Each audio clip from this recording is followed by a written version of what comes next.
Salutations to the one who sings the scriptures. From mantras to the Upanishads, he journeyed the seeker through to a thorough understanding of the Vedas and its ultimate culmination in Vedanta, thereby expounding the cryptic messages encoded in these manuals of life to be comprehensively used for the attainment of worldly success and eternal happiness in daily life.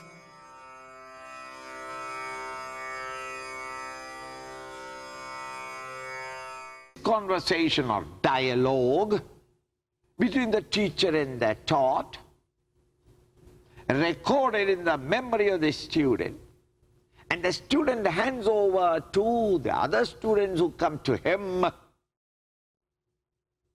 This parampara, this hierarchy of knowledge coming from the teacher to the taught, remembered by generations.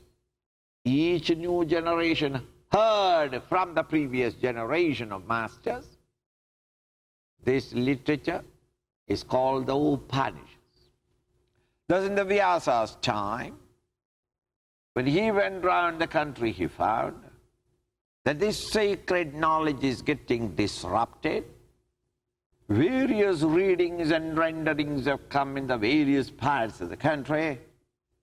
So he went round, collected these various renderings, slips, edited them properly, and brought them out in 4 volumes, and they are called the Vedas. Vedas are not written by Vyasa. Vyasa is the compiler, the publisher, for the first written manuscript upon the existing literature of the Vedas. And when he thus compiled them, he brought a sense of editing. He edited them, and a sense of system he brought into the literature. Thus they compiled them into 4 volumes, Rik, Yajur, Sama, and Atharvana Vedas. In each Vedic textbook, he brought a system of Book 1, Book 2, Book 3, Book 4.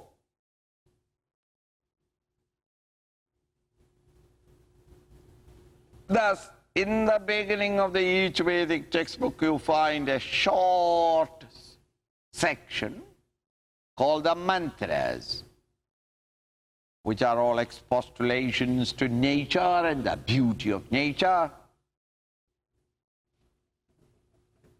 Very sublime lyrics. And in their lyricism, in these hymns, in and through the beauty and power in nature, he adored that omnipotent, all beautiful essence behind. This is called the mantras. The mid portion, the second section, the largest section, they are called the Brahmanas, where the rituals have been described. The third portion is called the Upasana Kanda, for contemplating and bringing the mind to the higher states of contemplation, preparing the mind. And the last portion in all the 4 Vedas are called the Upanishads, the Aranyakas, which is studied not at home, but a little moved away from home in a quiet place, in the farm, in the grove, mango grove, Aranyakas. Because it needs all your attention and a lot of contemplation. These Upanishads are thus on the end of each Vedic textbook, and therefore they came to be called as Vedanta. Vedanta, the end of Vedas, appended to the Vedic textbooks.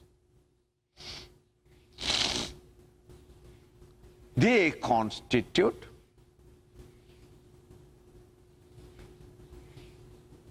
the mysticism in India,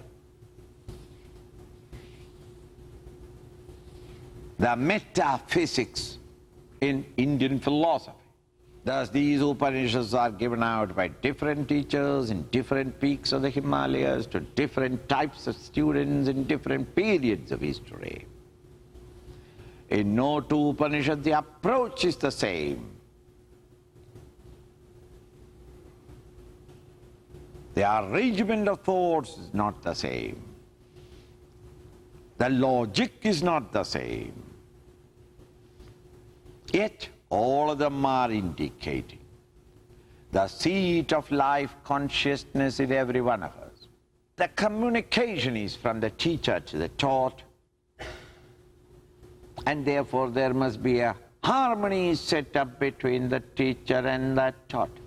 How to create this harmony? Especially when large number of people are there.